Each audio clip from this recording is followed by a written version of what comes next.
What's up, everybody? David Lewis here with the Catalyst Movement.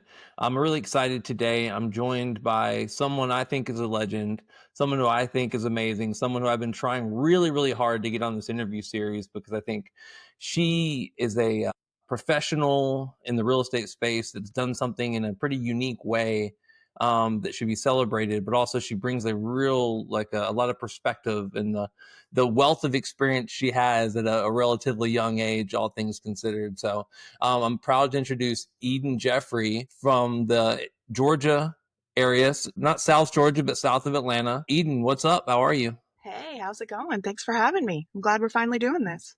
Yeah, I'm super excited. So tell everyone a little bit about you. Give us a brief rundown. You know, you doesn't have to start like at birth, but like give us a synopsis. Like how did we get here today? Tell us about your professional journey in real estate. Tell us, just give us a brief rundown. Absolutely. So, like David said, my name is Eden Jeffrey. I'm from Atlanta, Georgia. I'm on the south side of Atlanta. I am 25 years old and I got started in real estate when I was 21 years old. So it has been a crazy 4 years of time. I actually dropped out of college to get my real estate license. So that has been quite a fun journey for me. But I work closely with my mom and my brother, who are also licensed realtors. So we all service the greater Atlanta area and we just love helping our clients. I'm a licensed agent with eXp Realty. I absolutely love it. And I am a very big advocate of young professionals in real estate, helping them thrive, helping them be the best realtors that they can be. I love that. All right, so lots to unpack here, but 25 and someone who is doing it, right? Like you're out there, like you're actually building a pretty big life through real estate sales, right? I mean, like that's a fair statement. You're an established realtor and running a real estate company at the age of 25, which is like I just want to really focus on that because that's amazing. It's, I meet new agents all the time in growing teams and like the work I do at LPT. And they're always like, well, how do I get started and what do I do? And they all want to build a career. Like they all have this idea of this career they want to build through real estate, right?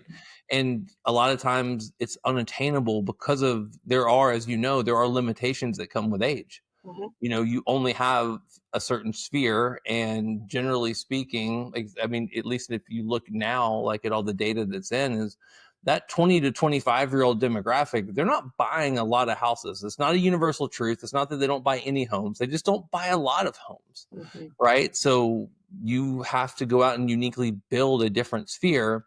And then you have other obstacles to overcome where people go, well, how old are you? Mhm. Do you own a house? Like, the people. So tell us about that. Like, what did you, starting at 21, getting into it, like, what were some of the obstacles that you saw? Like, what were some of the barriers and like things that were maybe not age specific, but, like being young in a career, like we talked about earlier, full of seasoned veterans? Right. No, there's definitely a lot of obstacles being young. My mom has been a realtor since I was 15 years old. So I've kind of always shadowed her. I've kind of been her assistant. And when I got licensed at the age of 21, I had a lot of people who knew me through my mom asking me, "Hey, that's awesome. Are you going to be your mom's assistant?" And, they didn't necessarily see me as an equal in the industry because they had seen me grown up and they just kind of always saw me tagging along with my mom. They didn't see me as me taking on my own career. And so that was a huge obstacle that I had to overcome locally with just people I knew, in my local market. And, you speak to the challenges of, talking to sellers, talking to buyers, and them seeing your age as a disadvantage. And they're going, I'm asking you to sell my house. Have you ever personally sold a house? Have you ever personally bought one? How much do you actually know about this industry? And so there's this perception that you have to overcome being a young agent. I've been licensed 4 years now, and I still experience moments where I'm not necessarily taken as seriously as somebody who is, let's say, 45, but has been in the industry 1 year, because there's this perception of them being older and wiser and more mature. And, probably by 45, they've hopefully bought or sold a house themselves. So I feel like they're taken a bit more seriously, even though it doesn't necessarily mean that they're as good of an agent as a younger agent or they have the same experience. So there's definitely a lot of obstacles to overcome by just proving yourself and proving like, hey, I know what I'm talking about. I'm constantly educating myself. I'm a great agent. And proving that to buyers and sellers, it can be a little difficult. But I have found that my clients feel confident in me when I show up confidently, when I know what I'm doing, when I show up to the appointment and I give them the data, I give them the facts, I tell them about my experiences. They're more willing to be confident in my services. And I honestly have not had a problem up to this point with people not wanting to work with me because of my age. Because when I show up to those appointments, I lock it in. I show them the kind of agent I am, and my work speaks for itself, even if my age doesn't necessarily. Yeah. No, I love that. There's a lot to unpack there. What do you think that they were right about though? So meaning that like a lot of it's not real. Like, well, how you can't possibly know what you're doing because you're young. Okay. Right. But what were they right about? Like what is the I won't call it a misconception because it's true, but like what is the thing that is true for a young agent that is like that you will see people ask about and it is something that you have to address? Mhm. Honestly, experience. Like at the end of the day, yeah, you may not have a ton of experience, but if you're willing to show up and you're willing to hustle for your client and do everything that they need you to do, your experience will speak for itself through the process, even if you haven't sold a bunch of homes. So it is hard because as a new agent, you don't have clients. You don't have experience under your belt to be able to say, hey, I've sold X amount of homes. Those first couple clients that you get, you are kind of having to fake it until you make it essentially. And confidence goes a lot further than experience in those times. I know a lot of people who had a lot of more experience than I did in those moments who were competing for the same clients. And yet I won those clients because of my confidence, because I showed up and I made them feel confident and comfortable in the fact that I was going to be able to serve them at a very high level, even if I didn't have the experience to show for it. To be honest, like the first couple clients I had, they didn't even ask me what experience I had, how many homes I had sold, because when I showed up to those appointments, to those phone calls with them, I was so confident in myself and my ability. They thought I had been selling hundreds and hundreds of homes because I had done my research on the back end. I, was constantly educating myself and I knew how to show up to make my clients feel confident. So although, I do think they're correct in questioning experience and questioning, somebody's abilities when they're a new agent. I completely get that. But I think the difference between a normal agent and a great agent is somebody who's going to go the extra mile to fill in those gaps of knowledge that they perhaps may have at the beginning. So, let's say your client asks you a question and you have no clue on the answer. You don't know how to fill out this form or you don't know what the process looks like. A great agent is going to go find a mentor or somebody who has been in the industry a longer time and say, "Hey, can you give me a rundown on this? Can you explain this to me? Educate me." And so they're willing to be a sponge of knowledge so that they can absorb that knowledge, take it back to their clients and do a great job for their clients. It's all about learning. Even 4 years in, every single transaction that I have, I'm still learning something new. And I think in the beginning, I was just kind of afraid of the fact that I hadn't experienced anything. I didn't have any knowledge of transactions or how real estate necessarily worked. And there's still a lot of times that I feel like, oh my goodness, this is a new thing in this transaction. I've never done it before. But now I know the steps to learning how to overcome that obstacle in a transaction, knowing who I can go to for advice. We're constantly learning. It's just about embracing that change and embracing those teaching moments. Yeah, there's so much great stuff. Like there's so much like wisdom in all of that. And the reason I asked the question is because a lot of times objections are real. And a lot of times like people are not wrong. Like, when mentoring a lot of young agents over the years, they'll say, well, what am I going to say? Like, if they ask, if I've ever sold a house before. Mhm. And you're right. 90% of the time they don't ask. Mhm. 90% of the time they don't care about what you care about. But I think it's important not just to not to put those objections on the seller or the buyer or the potential client and go, well, that's something that they want to know. And like that's their issue. I'm great. It's a valid thing to ask for. Like Yeah. if you lack experience, how are you going to get experience? Right. Right. And what comes with experience is understanding and know how. So, how am I going to back up the understanding and know how without that experience? Or they might say, hey, you've never sold a house before. Great. Well, if you know you've never sold a house before and you're worried about them knowing that you've never sold a house before, I think you need to figure out like whatever that objection handler is going to be and like what your elevator pitch is for why it doesn't matter. It Mhm, would be insane to walk into an appointment terrified that they're going to ask you a question you haven't prepared an answer for, mhm, So I love that you acknowledge that those are very real things, but you're also very solutions based mhm, and said, hey, well, this is how we overcome it. Because how do you get experience when you don't have experience? You just have to fight harder for the opportunities, and then it's a non-issue. mhm. I used to always say in my career that, you know, they'll say, well, she's been doing it for 30 or 40 years. And I'm like, I know, but coincidentally, in the past 2 years, I've sold more houses than she probably has in the past 30 years. And I'm not saying that that's better or worse than makes her a bad agent, but what it does say is that if we're using the same logic, I probably have 4 times the experience that they Right. have. So I love that. I love the hustle. I love the acknowledging it. Okay, so what did those first couple of years look like? How long did it take you to hit your stride? For the new agents that are listening, the people that are figuring it out, like you went head first in, you realized you had to kind of break away locally from the idea that you were, someone's assistant, and you had to start establishing your own brand. So what was it like finding your identity as a unique professional real estate business owner in a sea of other realtors that may or may connect you based on age or like your relationship with your mom, like all of that? Like, tell me about finding your identity. I think honestly, I'm still finding my identity and who I am as an agent. When you get into the industry, there's so many people telling you, you need to look this way, you need to dress this way, you need to act this way. There's so much noise that it can be really hard to figure out who you are as an agent. And I think a lot of success in this industry is finding out who you are as a person and not being afraid to own that. You look at how many people have great brands on social media promoting themselves as an agent. And what makes them so great is that they know who they are and they speak to that audience of people who are like them and who want to connect with them.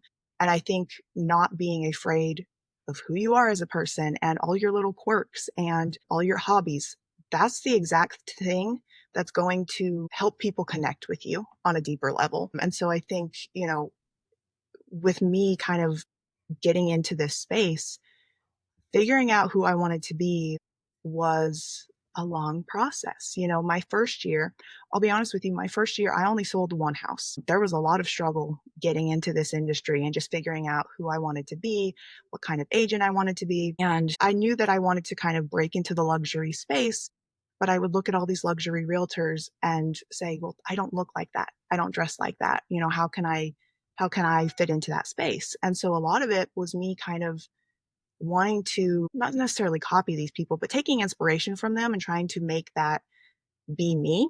And it was unnatural. I don't feel like I really found my space in the industry until about last year, because it's when I started to get really comfortable with who I am and the things that I enjoy and the kind of clients that I want to serve and just being comfortable with who I am. And I think a lot of that also comes with just maturity and growing up and, all that good stuff. But it can be hard for new agents because you look up to your mentors and you want to have a great business like they do.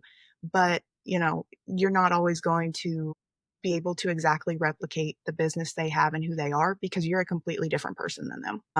And so I think a lot of it is truly just finding who you are, stepping into your own and being willing to own that and figure out what marketing works for you, figuring out what branding works for you, and making everything feel really authentic. So that's a huge part of my brand is just being authentic, showing up and like, if I'm having a day that I'm struggling, just voicing that. Like we don't have to be perfect 24/7. I've honestly found that when we try to show ourselves to be really perfect and pristine all the time and we lose the human touch. Clients don't necessarily want to work with somebody who's perfect. They want to work with somebody who's real, who they see going through the daily struggles of life and who, likes to go to concerts, likes to travel, whatever you like to do. They want to see that you're a real human and a real person. And I think often we get into real estate and we're like, yay, I'm a salesperson. We tend to focus a little too much on the sales part of that word and not so much on the person. And people want to connect with real people, no matter what that looks like. You just have to step into being your own and your people will follow. So good. I mean, to unpack that a little bit, you talked about the authenticity piece and you talked about the person part of salesperson, which is like a really good way to look at it because it is a weird, it's a unique industry because we don't really sell things, Mhm. right? Like, if I was a car salesman, I'm selling a specific car, right? Like, really, the only thing we ever have to sell in this industry is ourselves. Mhm. Like, we have to convince someone to trust us for a really big transaction. And then after that, it's really just logistics, right? It's like we are logistical, the best of the best are logistical masters. How do I get this client from point A to point B with as little friction as possible and getting them the biggest win based on the things that are the most important to them? Like Mhm. that's all we really do, the best of the best. You know, I've been part of over 1,000 transactions and I don't think I've ever sold anyone a house to say, Mhm. hey, like it's interesting that we are salespeople, but we really only have to sell ourselves. So I love that you put the person back in that. I love the authenticity piece. I told everyone, I said, wisdom, all the wisdom, right, at such a young age that you have is it's so impressive. I'm I'm curious, going back to that first year, only selling one house. I know you talked about a little bit of an identity crisis in that year, which is normal. What else did you do wrong? Like, what was your biggest like failure? Not instance, like, oh, I missed out on this one really big listing, but like, overarchingly, when you look back, like, if you were going to give younger Eden some advice, where did you bump your head the most? I just didn't show up enough in my business. I focused on the little things that at the end of the day don't matter. So I focused on what's my business card going to look like? What's my branding colors? All the things that are just noise. I really did not lead gen in that first year. I didn't build my foundations and my systems like I needed to. Don't get me wrong, like I did start to build a really incredible network that I'm seeing come to fruition now, 3 years later. So I don't necessarily regret anything I did in that first year because everything I did teach me a lot. I networked a lot. I did attend quite a few, masterminds and classes, and I really tried to absorb a lot in that year. But I think I got stuck on I gotta learn more. I need to just absorb instead of saying, okay, I've learned this thing from this class. Now I'm going to go out and execute it. I just needed to show up more for myself and not be so scared and worried. And yeah, I just needed to show up. I love that. And so every time, and I've had, I don't know, hundreds, I feel like, of brand new agents in my ecosystem over the years of running a large sales team. And if someone asks multiple times where their business cards are, or like, hey, or like, are fixated on their website, I can almost 99% of the time predict that they're out of the industry in less than 6 months. And it's not that those things aren't important. I'll tell you this, I've sold over, like I said, 1,000 homes. And I'm not saying that for the reason other than the data point. And I haven't carried a business card in 8 years. I'm not saying they don't work and they don't serve a purpose, but what's more powerful than a business card is the script. Oh my gosh, I'm out of business cards. Here's what I want you to do. Shoot me a text with your name, email, and I'll make sure to text you back. That way you always have my information. And that's worked universally for I love that you said that because it is a very, very important point that you have to start working at some point. There, I guess it doesn't really work at LBT and EXP, but like in our Keller Williams ecosystem for so many years, there were so many agents that were the most well-trained, educated agents that sold zero houses that I'd ever met in my entire life because there's no shortage of distractions. But at some point, you've got to get off your butt and you've got to go do some work. Mhm. And that work could be anything. It could be cold calls. It could be door knocking around open houses. It could be networking meetings. Like as long as you're having conversations with a real estate decision maker, right? And it where you have the ability to understand, are they a potential buyer, potential seller, right? or potential future buyer or seller, like, and you know what kind of box to check them in, like after that, like that's all that matters. It's real estate conversation. So I love that you said that because it is a really big thing that gets in a lot of ways, not for just young professionals and not just for young realtors, for realtors of all ages. And I like the fact that you said like focusing on conversations because that's what I was most afraid of when I first got into real estate. And I know that sounds silly because that is 99% of our job is having conversations with people. But I was so afraid of saying the wrong thing or having somebody find out that I wasn't selling real estate. I wish I had just gone out there and done it and just had the hard conversations and learned from them. Yeah, eventually people are going to ask, what did you sell? How many homes do you currently have listed?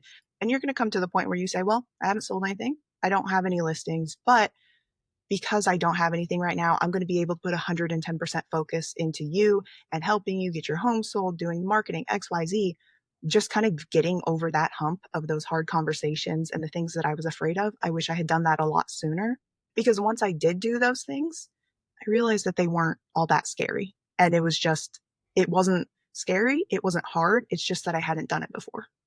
Yeah. No, I love that. And so much wisdom, so much power in that. So let's fast forward. You've made it through your first year. Like you're in like your second and third year. You've started to build a little bit of a business. It's not what it is today, which is a pretty amazing thing that we'll get to in a second. But being at this point, you're 22, 23 years old. Tell me about your pursuit of the EXP Young Professional Network and like what it looked like when you got involved, like what it looked like just tell me the story about the EXP Young Professional Network.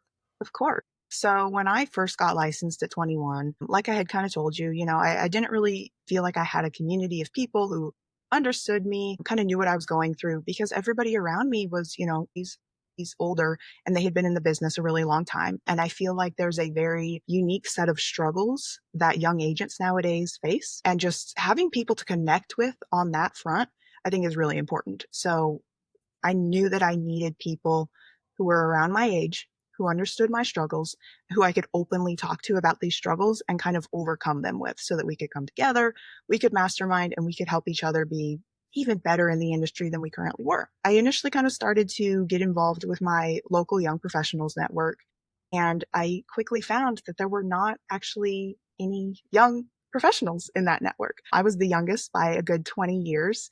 And so, I knew I needed to go bigger, think bigger. And so I said, okay, well, surely my brokerage has to have some sort of young professionals network. So I got on our workplace and I looked it up. And sure enough, I found a young professionals group. There wasn't a whole lot of activity in it, but I was like, you know what? It's a place to start. Let's go and dive in here and see what we can do. So when I got involved in the Young Professionals Network, it had about 800 members. And over the next few years, I worked really hard to grow up that group. And I actually became a co founder with it, grew it to well over 15,000 members within 3 years. It became the largest young professionals network of any brokerage globally, which I'm very proud of. We hosted weekly masterminds, we had tons of trainings, we had in person meetups. I got to speak on a lot of great stages, sharing my experience because of what I got to do with the young professionals there. And I also got to impact a lot of people in a very positive way throughout those 3 years. I helped people find community. I helped them find a lot of training and mentorship and just different systems and resources that they didn't know they needed in their business. And we were able to help a lot of people thrive, build their referral business, and just become better agents. That's so impressive. Like, I don't know. I mean, you probably already know that, but like it should be said that you could go to people of a lot of ages and a lot of levels of experience and say, hey, I want you to grow this thing. But to grow any organization from 800 members to 15,000 plus, which by the way is a fourth, if not like a fifth, maybe between like a fourth and a sixth of the entire population of EXP, Mhm. right? Like that's wild. It's so impressive, and like you definitely deserve a lot of like praise for that because it really is a pretty amazing thing. Once again, you grew this big organization, and like one thing I really like about you, and one thing I really I've always been so impressed is like, because like we don't know each other that well, but like, you know, we're both realtors in Georgia, and I am connected with most realtors in Georgia, like from some way, shape, or form. Mhm. And I was watching you from like afar, like not really knowing you, like do this stuff. Like you saw a problem, you saw a need, and you also saw the issues that you were having, right? You're like, hey, I should not be suffering through this together. There's got to be a way. And then you were like, well, I went to go find the group. There wasn't a group, so I made the group. And you didn't just make the group, you made probably one of the most kick-ass organizations in all of real estate, which is something you should be very proud of. So there, I'm giving you the praise, Thank you. right? Because you deserve it. Now, what'd you learn? What like because we're not talking about becoming a better realtor. Like you grew a class, a organization of crazy people, right? Because all realtors are crazy people on some degree, right? Which comes with its own level of difficulties. But you know, we're all independent contractors, and you know, it takes a special type of person to go out, walk away from any type of security, and just, you know, I guess I always say hunt for a living, right? Look for deals to be able to pay their bills. What was that like? What was that pursuit like? What did you learn? Like, tell me, like, give me some of the dirt, like, behind it. Like, what were the great parts? What were the bad parts? Like, tell me about it. Oh my goodness. I learned so much in the last, 3, 4 years building that. It truly shaped me into the person who I am today because I learned so much through it. I feel like as people, we learn so much in our early 20s anyway about ourselves, about the world, other people, and how we choose to show up and present ourselves. But when you add, being a young 20 something year old to also leading this organization, there's a lot of stress, there's a lot of pressure, but there's also so much learning. I feel like I learned really well how to connect with people on a personal level.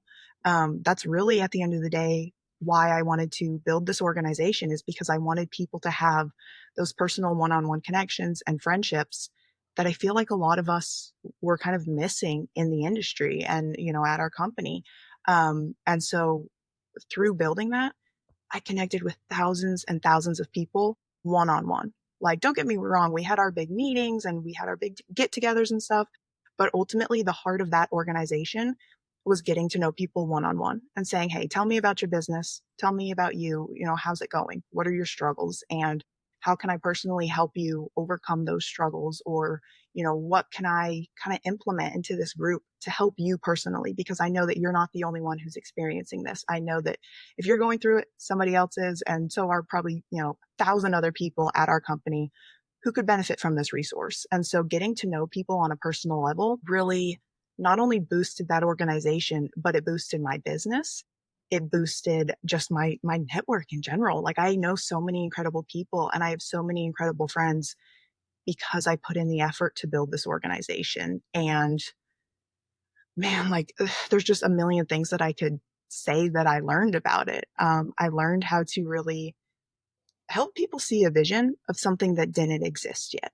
So, when you're starting with 800 members and there's nothing going on in the group, but you have this incredible vision of what it can be and how it can help people, you can't build it alone. Like, you have to get other people involved. And in order to get other people involved, they have to see value in building it. They have to see value in getting involved. And so, having those one-on-one conversations and sharing this vision of what I saw that it could be and what it did end up being, it's a lot of work. It's a lot of just communication, being able to clearly share what you're envisioning and getting people excited about getting involved, because there was a lot of time there where we would host meetings and we would put on events and nobody came to them, and still saying, hey, I still believe in this so much. Like, I'm so delusional right now that I believe that it's going to be great. I'm going to continue to show up.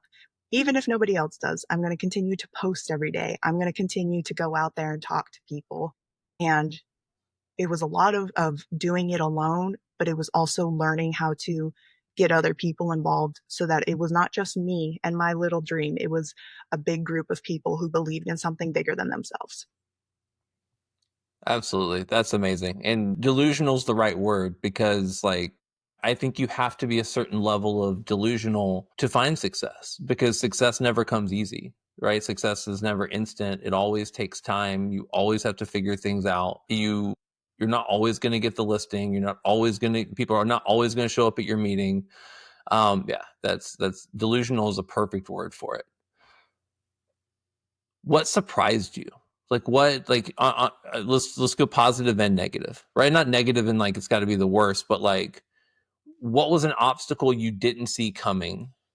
And then what was something that was extremely amazing and positive that you also didn't see coming that was like an ancillary side effect of building such an impressive organization?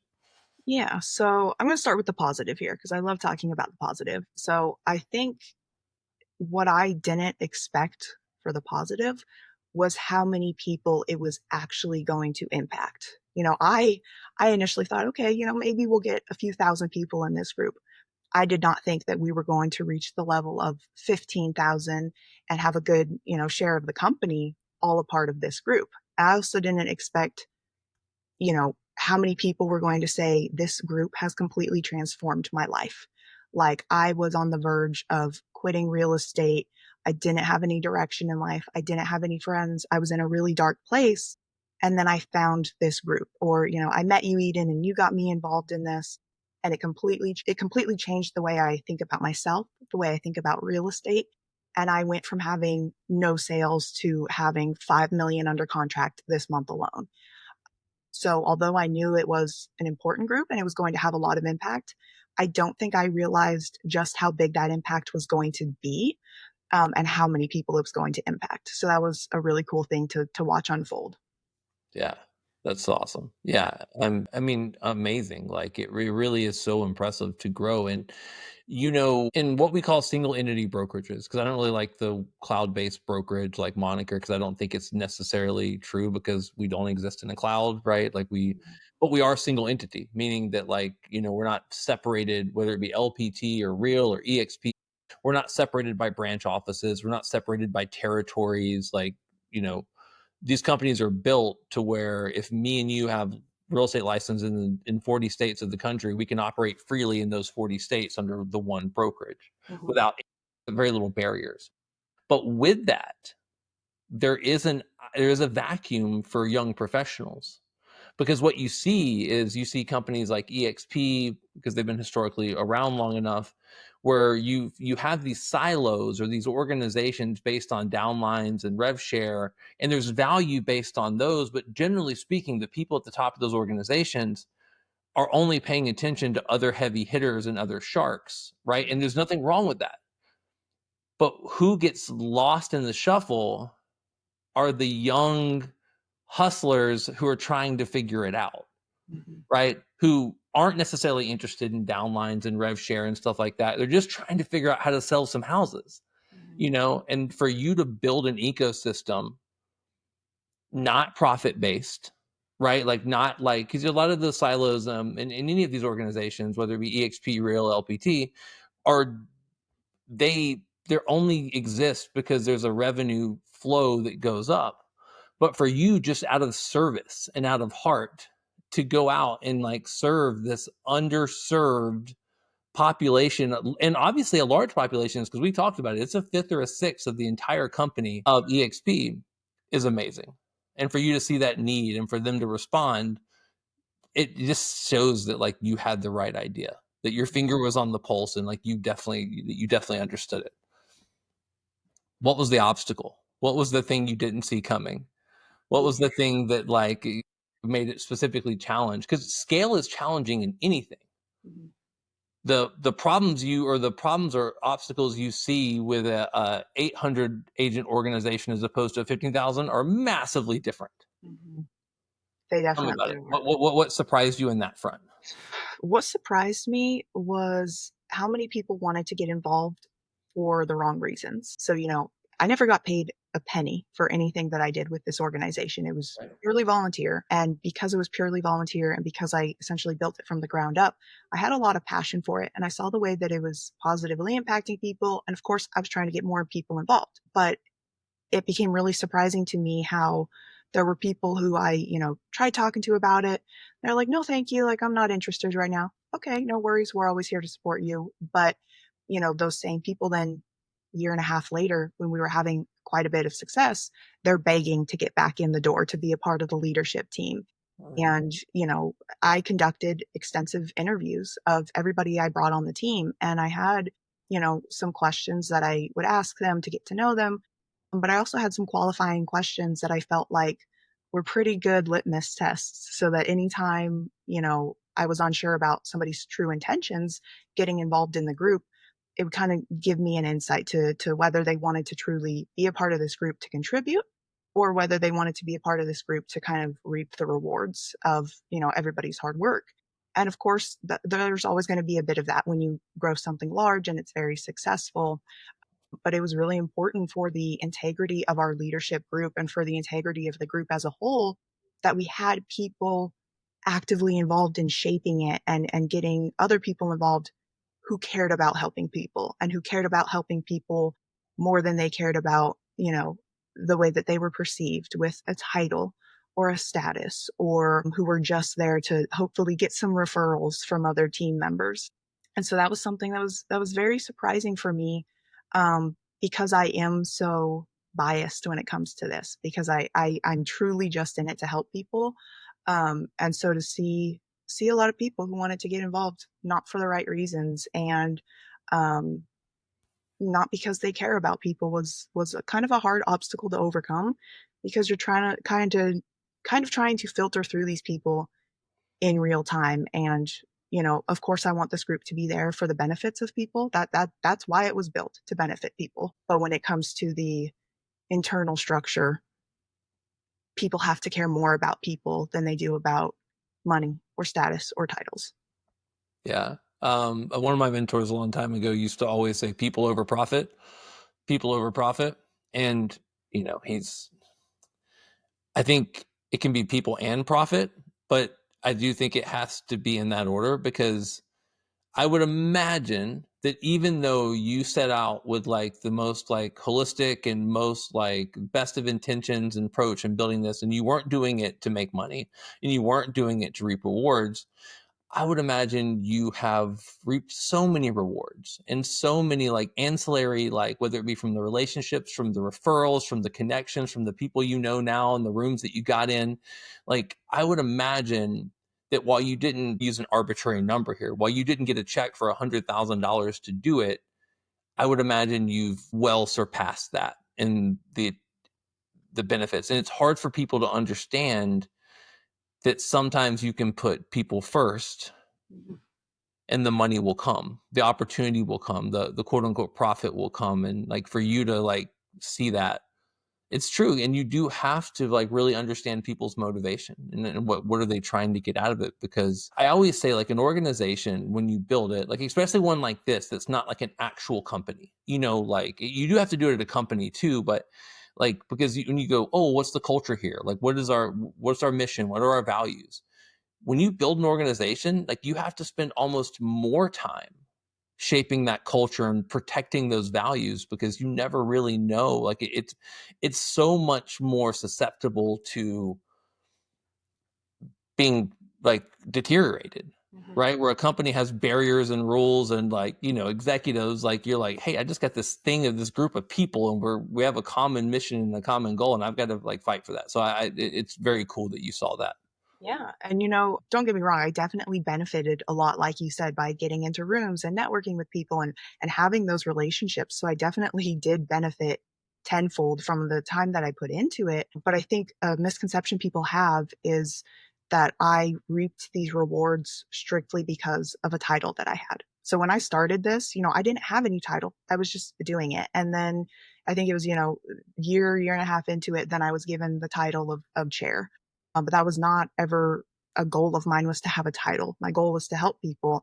And, the the very top of any organization, there's a lot of responsibility that comes with it. And I think a lot of responsibility is keeping everything moving, smoothly, keeping everybody as happy as possible, and not making it look like there's all this stuff happening in the background, even though there's a ton that we're dealing with in the background, whether that be little feuds with people or a scheduling issue, whatever that may be. And so I think a lot of people kind of had the misconception that I was reaping all these rewards and I wasn't doing anything. I was just sitting up there with this title of chair, and life was great. And, every single day I had probably at least 10 phone calls from people asking me questions, talking about this, talking about that. It was a full-time job to, build this organization and to make it as great as it was and to keep people happy. And if people are looking to build something great, you can't just be in it for the title. You have to know that the title also comes with a ton of responsibility and a lot of sacrifices. There were a lot of times where I had, meetings or mixers or events scheduled. And because I had those things scheduled, I had to sacrifice time with my family or time with my friends or going on a trip because I knew I had an obligation. And so I think, you know, just knowing that it comes with so much more responsibility than anybody could ever see from the outside is a very important thing that I think I would want people to know. Yeah, no, that's so good. So tell me, are you got a new venture, Mhm, right? So you built this really amazing thing. I think was it late last year you parted ways with the organization? mhm.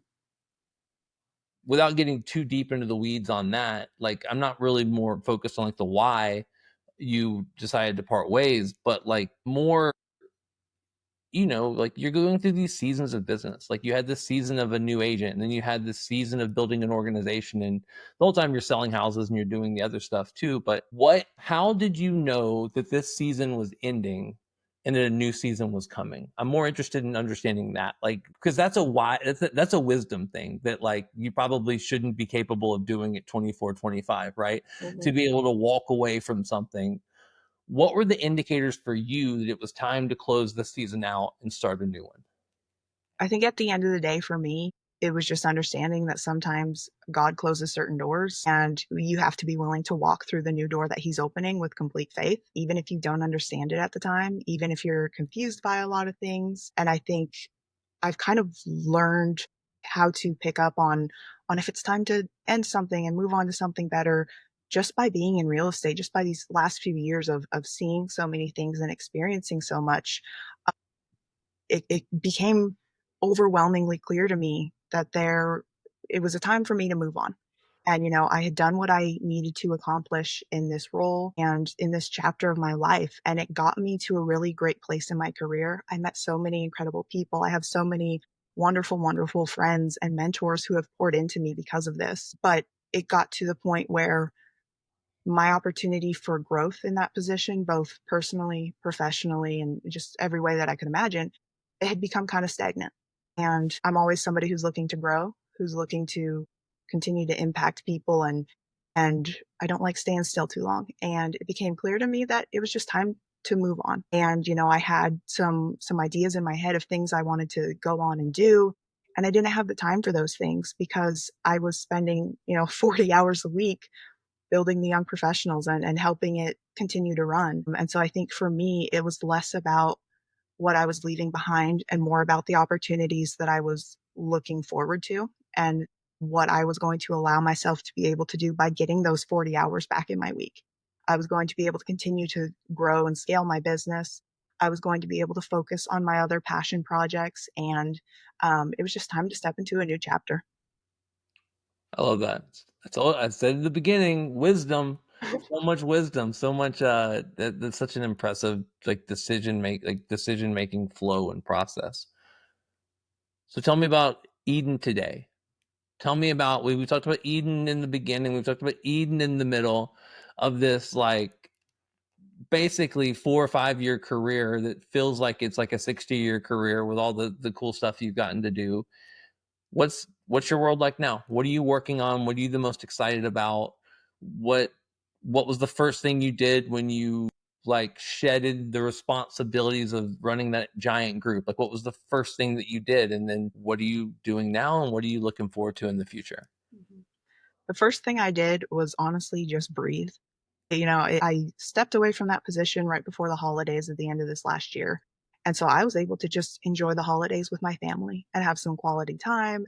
And, my birthday's in December. So I just had kind of like a cluster of 2 months that I just got to be me and I just got to breathe and I got to, help my clients. And it was really relaxing and it was really nice because it felt like for the first time in a really long time that I almost had no responsibilities. And I know that sounds kind of silly because of course I'm still working, still have a lot of responsibilities, but it kind of felt like that moment when school's out for the summer. And you're like, I don't have anything to do. I can sleep in if I want. That's kind of the vibe that it felt like because I had so much freedom. Who knew what was ahead? So since then, I have kind of recalibrated and realigned myself with what I want to do in life, who I want to be, who I want to associate with.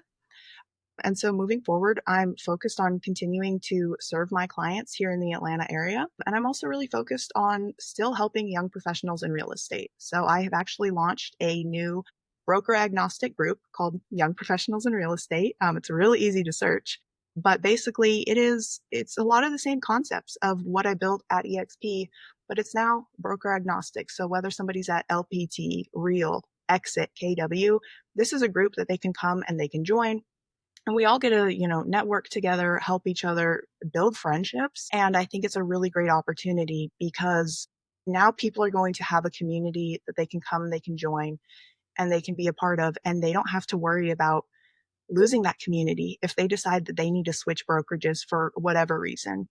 I've had many friends who have had to make a switch to a different brokerage because it was the best option for them and their business at that point in their life, but they felt like by leaving their brokerage, they were also leaving their community behind. And I think that that's kind of an outdated way of thinking in our industry. I've seen a lot of people who don't necessarily choose to associate with people at other brokerages. I'm not that way. I have people at, every other brokerage in the world who I consider very good friends of mine. And I wanted to create that space and create that community for people to network with each other in the way that I know I've been able to network with people at other brokerages. So it's a new community. We're going to have masterminds. We're going to have trainings, of course, discussions, cheer each other on, be a shoulder for people to cry on, and just continue to support young professionals in the entire industry, no matter brokerage or, location. Just a great community for people to come together. Awesome. So cool. So impressive. It's just it's the right endeavor. And I don't know you that well. And the people listening to this may or may not know you that well. But I think what's interesting is like by the end of just this conversation, I think we understand like your brand. Like we understand who you are, your authenticity, like your heart, the things that you want to accomplish. And one thing that's really cool for me from the outside looking in is that you only seem to make decisions that are on brand and authentic. And like that's so impressive. And a lot of times it takes people decades and decades to kind of figure out what is that brand, like what is my authentic self looks like. And it seems like you have a pretty good grasp on that at a relatively young age and a relatively small amount of time in an industry. So it's super impressive. Thank you. I appreciate that. And I will say, it has not always been this way. I Yeah, think I think part of the reason why I've been able to develop to the point I am today is because I just said yes to so many things. Yes, I'll go to this event. Yes, I'll go to this meeting. Yes, I'll network with this person, and just discovering what you like and what you don't. That's the best advice I could give people is just say yes to everything, try it all, and then cut the fat from there. that's right. Yeah. You have to say a lot of yeses before you can say the nos because otherwise you wouldn't know. Mhm. Right. I love that. Okay. So where can people find you? Where can people find this? The official title is Young Professionals in Real Estate. So they can find me on any platform I'm at, Sold by Eden, Eden Jeffery. You can search me on anything. There's usually only one of me because I'm unique, of course, but Sold by Eden on all platforms. And then if you want to join the young professionals in real estate, you can find us on Instagram and on Facebook. We have a private Facebook group. Go ahead and request to join. I will happily accept you into the group. I would love to welcome you into the family. But seriously, reach out to me if you guys have any questions about getting involved or if you just need a friend in the industry. I'm here to help. I'm here to be, a support system for you. That's awesome. And I'll make sure we share out a lot of those socials and stuff too. I so impressive. I've been praising you the entire time. So I think everyone gets it. But no, seriously, I appreciate you so much. This is awesome. I think it's gonna get a lot of people excited and a lot. It's there's a lot of you dropped a lot of knowledge bombs and a lot of wisdom bombs and like you really this is fantastic. So I can't thank you enough. Well, thank you for having me. I'm glad that we got to do this, and I think the world of you as well. So I'm really grateful to be here, and thank you for letting me share my story because I have never actually shared this in depth. So thank you. It was awesome.